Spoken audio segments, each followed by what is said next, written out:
Field marshal انور سادات مصر کے ایک فوجی، سیاستدان اور مصر کے تیسرے صدر تھے۔ وہ مصر اور مغرب میں جدید تاریخ کی با اثر ترین شخصیت سمجھے جاتے تھے۔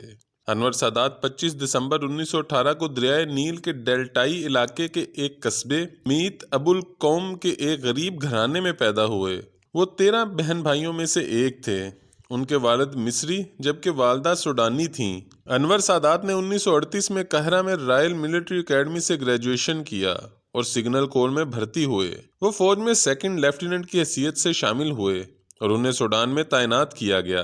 سوڈان میں ان کی ملاقات جمال عبد الناصر سے ہوئی اور انہوں نے برطانیہ اور شاہ مخالف حرکت الضباط الاحرار تشکیل دی، جس کا مقصد مصر کو برطانوی قبضے سے آزاد کرانا تھا۔ دوسری جنگ عظیم کے دوران میں برطانوی افواج کو مصر سے باہر نکالنے کے لیے مختلف قوتوں کی مدد کرنے کے الزام میں برطانیہ نے انور سادات کو قید میں ڈال دیا۔ انہوں نے 1952 کی فوجی بغاوت میں بھی حصہ لیا، جس میں شاہ فاروق اول کو مصر کے اقتدار سے ہٹا دیا گیا۔ اس انقلاب کے موقع پر انور سادات کو ریڈیو پر قبضہ کرنے اور انقلاب کا اعلان کرنے کا ہدف دیا گیا۔ مصری حکومت میں کئی عہدے سنبھالنے کے بعد 1964 میں انور سادات کو صدر جمال عبد الناصر کا نائب مقرر کیا گیا۔ انہوں نے اس عہدے پر 1966 تک اور بعد ازاں 1969 سے 1970 تک کام کیا۔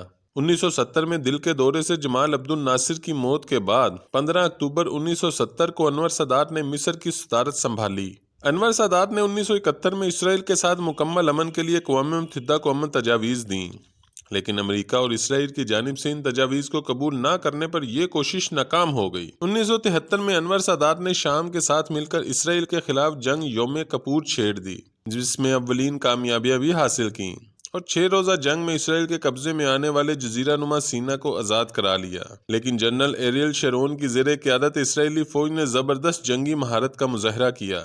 3 ڈویژن اسرائیلی فوج نے نہر سویز پار کی اور مصری فوج کا گھیراؤ کر لیا۔ اس موقع پر مصر کے اتحادی سوویت یونین نے ہتھیار ڈالنے کا مطالبہ کیا۔ 1977 کو انور سادات عرب دنیا کے وہ پہلے صدر قرار پائے جنہوں نے اسرائیل کا باضابطہ دورہ کیا۔ اس دورے میں انہوں نے وزیر اعظم اسرائیل میناشم بیگن سے ملاقات کی اور بیت المقدس میں اسرائیلی پارلیمنٹ سے خطاب کیا۔ انہیں اس دورے کی دعوت بیگن نے دی تھی۔ 1978 میں کیمپ ڈیوڈ میں امن معاہدہ طے پایا، جس پر سادات اور بیگن کو امن کے نوبل انعام سے نوازا گیا۔ اس امن معاہدے کے نتیجے میں اسرائیل نے مرحلہ وار جزیرہ نما سینا خالی کر دیا اور 25 اپریل 1982 کو پورا علاقہ مصر کے حوالے کر دیا۔ انور سادات کے اسرائیل کے ساتھ تعلقات پر انہیں مسلم دنیا کی جانب سے شدید مخالفت کا سامنا کرنا پڑا، کیونکہ اسرائیل کے خلاف مزاحمت اور فلسطینیوں کو ان کی سرزمین پر آباد کرنے کی مسلمانوں کی تمام تر امیدیں اس وقت مصر سے وابستہ تھیں۔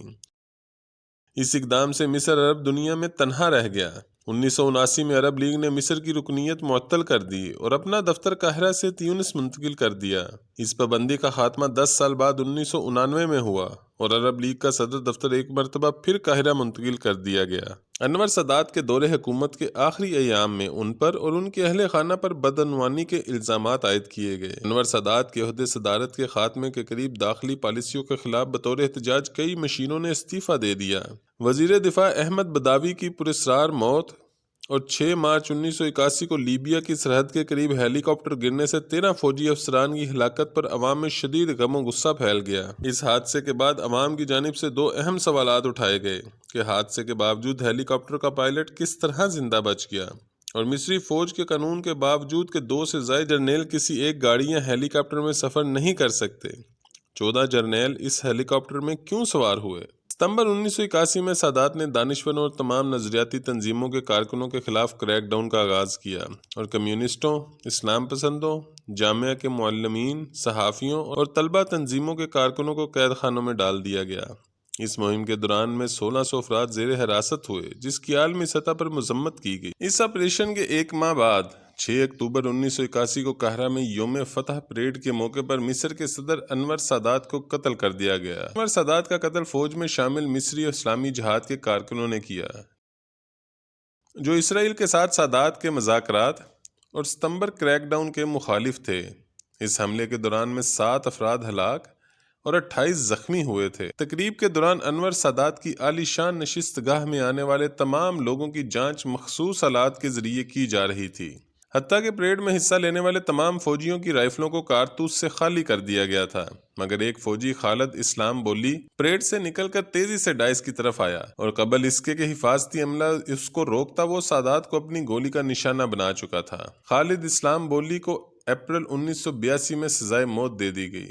اس مقدمے میں 300 سے زائد اسلام پسندوں کو گرفتار کیا گیا، جن میں خالد اسلام بولی، ایمن الظواہری، عمر عبد الرحمن اور عبد الحامد کشک بھی شامل تھے۔ اس مقدمے کو عالمی سطح پر بھی بھرپور کوریج ملی اور ایمن الظواہری کے انگریزی زبان پر عبور نے انہیں ملزمان کا ترجمان بنا دیا۔ بعد ازاں 1984 میں الظواہری کو رہا کر دیا گیا، جہاں سے وہ افغانستان روانہ ہو گیا۔ انور سادات کے قتل کے بعد امریکہ کے ٹائم میگزین نے 19 اکتوبر 1981 کو اس واقعے کے بارے میں خصوصی مضمون شائع کیا تھا۔ اس مضمون کا آغاز اس نے نپولین کے ایک کال سے کیا۔ نپولین نے اپنے آخری زمانہ میں سوال کیا، کیا تم جانتے ہو کہ دنیا کے بارے میں کیا چیز مجھے سب سے زیادہ تعجب میں ڈالتی ہے؟ کہ وہ چیز طاقت کی یہ بے بسی ہے کہ اس کے ذریعے کسی چیز کو حاصل نہیں کیا جا سکتا۔ بالآخر ہمیشہ یہ ہوتا ہے کہ دماغ تلوار کو فتح کر لیتا ہے۔ آخر انسان کا انجام موت اور 2 گز زمین ہے۔